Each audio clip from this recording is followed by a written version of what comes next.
What up, homies? It's me, CCP. Can you remember way back to June of 2021 when we put out a video about the possibility of there being a SEGA Master System Mini? Link in the description and all that. But just in case you missed it, last summer we asked if SEGA wasn't working on a Master System Mini. The impetus for this hope came in the form of an interview in Famitsu magazine with Yosuke Okunari, a SEGA producer behind the Mega Drive Mini, the Game Gear Micro, and the now-defunct SEGA Ages brand. In that interview, which was way back in October of 2020, Mr. Okunari indicated that SEGA was indeed working on at least one more retro mini console, which would be revealed at some point in the following couple of years. However, based on the grammar of Yosuke Okunari's vague statement that whatever he was working on could be anything from the SG-1000 on down to the SEGA Dreamcast, it was widely reported that SEGA was developing a Dreamcast Mini. Now, I really don't think so. In fact, we've argued against this remote possibility across different videos at this point. Link in the description again. Instead, we believe, with reasons, that Yosuke Okunari is probably working on a Master System Mini, and 2022 marks the 35th anniversary since that console launched in Europe,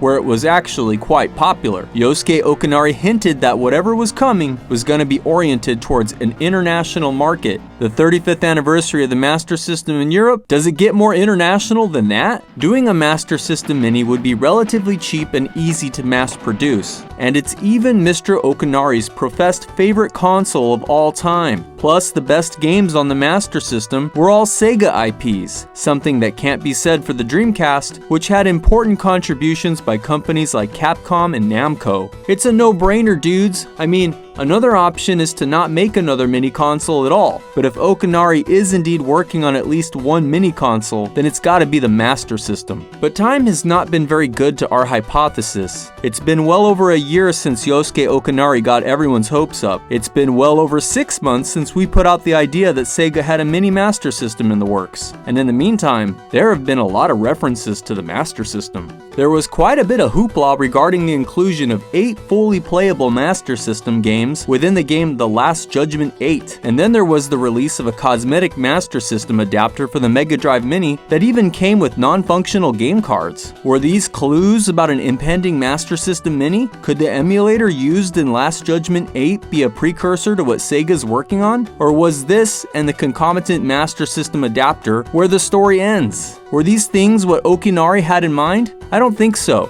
but the prolonged silence has been unnerving. So I went on Yosuke Okunari's Twitter feed, and there I discovered hope. On New Year's Eve of this last year, Okunari posted the following tweet, which pointed out all of the retro gaming highlights from SEGA over the last year. He mentions the awesome SEGA seminar videos, where he and other SEGA veterans produced mock university lectures about SEGA history. Those were incredible, by the way. And he mentions the Mega Drive Mini Tower add-on that dressed your mini Mega Drive in both the SEGA CD and 32X. And then there was the Mega Drive surprise debut on the Nintendo Switch Online. All very cool things. But then Mr. Okunari says, "We can finally announce new things in 2022. I will continue to do my best, so please look forward to it." It sounds to me like Sega's still got some retro surprises in store for the future. But what could he mean? Now, it could be more Sonic the Hedgehog stuff. After all, Sega seems to be betting everything on Sonic in 2022 and letting it ride. There's the new movie, the announcement of Sonic Origins, which will see the triumphant return of Sonic 3, and of course, there's the ambitious Sonic Frontiers that seeks to give the open world treatment to the Sonic franchise. How? Is anyone's guess?